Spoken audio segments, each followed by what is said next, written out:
फिर दिन हुआ पुरानी रात का, करे सौ शुक्र हम खुदा की जात का, खुदा की जात का, नया फिर दिन हुआ। आज की आयत।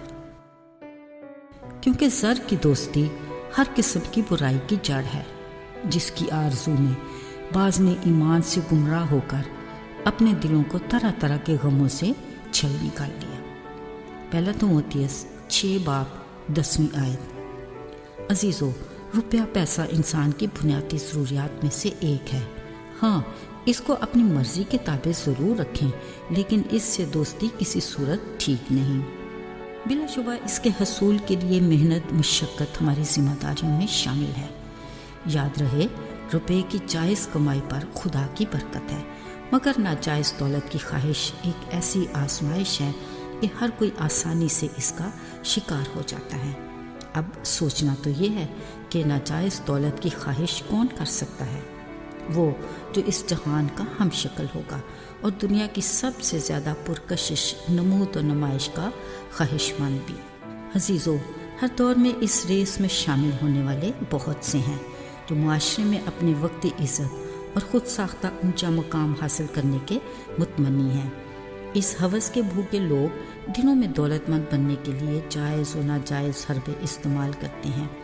देखिए, रुपए की ख्वाहिश बुरी नहीं, मगर इसको अपनी ज़िंदगी का मकसद ही बना लेना या ज़िंदगी में हर चीज़ में अव्वल दर्जा देना यकीनन हमारी सोच से भी बढ़कर ख़तरनाक है। खुदा का कलाम सर की दोस्ती को बुराई की एक जड़ से तशबीह देता है। ये जड़ फूट कर एक ऊंचा, बड़ा और मजबूत दरख्त बन जाती है। फिर इस दरख्त पर बुराई के ऐसे फल लगते हैं जिन पर काबू रखना इंसानी बस में नहीं रहता। मसलन लालच, हसद, धोखेबाजी, फरेब, चोरी, ज़नाकारी, गुस्सा, तफरके और न जाने क्या क्या, जो मज़ीद बुराई को जन्म देते हैं, जिसके बायस इंसान तो गुमराह होता ही है, मगर मुआशरा भी संगीन बदहाली का शिकार हो जाता है। अजीज़ों, अगर हम कहें कि ज़र की दोस्ती एक लानत है तो कुछ गलत तो ना होगा। ऐसा शख्स अपना आराम और सुकून और दिल की खुशी खोकर मुतअद्दिद ज़हनी बीमारियों का शिकार हो जाता है। हर पल लुट जाने और जान का ख़तरा भी उसका दिन रात का सुकून तबाह कर देता है। फिर बाज़ मुख्तलिफ बिदतों का शिकार होकर अपना ईमान भी खो देते हैं, जिसके बायस ज़िंदगी इस कदर उलझनों का शिकार हो जाती है कि ना रिश्तों की परवाह, ना ज़िंदगी के मालिक खुदा से कोई वास्ता। अजीज़ों, रुपए पैसे की कशिश उन खूबसूरत तितलियों की मानद है जो हर किसी को अपने पीछे भागने पर मजबूर करती हैं। जाने अनजाने में एक ईमानदार भी इन पुरकशिश आजमाइशों में पड़ सकता है, जो उसका कठिन इम्तिहान है, जिसके बायस वो अपनी ज़िंदगी में खुदा के बड़े मकसद को भूल जाता है। उसकी डगमगाती ज़िंदगी ऐसे रास्तों पर चल पड़ती है जो उसे दुरुस्त मंजिल से कहीं दूर ले जाते हैं। अजीज़ों, ज़र की दोस्ती के बारे में खुदा का पाक कलाम खबरदार करता है। ज़र दोस्त की जड़ से फूटने वाले बुराई के दरख्त के वो फल हैं जो खालिक खुदा और बनी नौ इंसान में दूरी का बायस हैं, जबकि वो अपनी बनाई ख़ास तख्लीक से मिलाद की तवक्को करता है, जिसके लिए उसने अपने इकलौते बेटे यीशु को, जो पाक और बेऐब बरा है, कुर्बान करने का फ़ैसला किया। अब इस मिलाद के बीच ज़र की दोस्ती की बदौलत पेश आने वाली दूरी की गुंजाइश नहीं। खुदा का कलाम वाज़े लफ्ज़ों में आगाह करता है, कोई नौकर दो मालिकों की खिदमत नहीं कर सकता, या तो एक से अदावत रखेगा और दूसरे से मोहब्बत, या एक से मिला रहेगा और दूसरे को ना चीज़ जानेगा।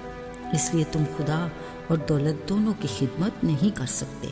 अब इसका फ़ैसला हमारी आज़ाद मर्ज़ी पर है, या तो हम खुदा से नाता जोड़े रखें या दौलत को अजीज़ जानें।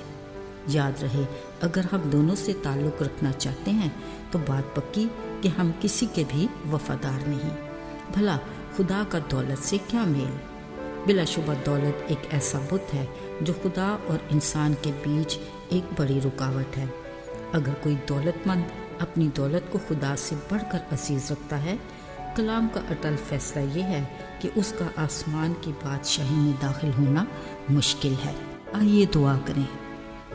اے خدا، ہم جانتے ہیں کہ روپے کی وہ برکت جس میں دکھ شامل نہ ہو تیری طرف سے ہے۔ توفیق دے کہ ہم اس کی خواہش سے پہلے تیری بادشاہی اور راست بازی کی تلاش کریں۔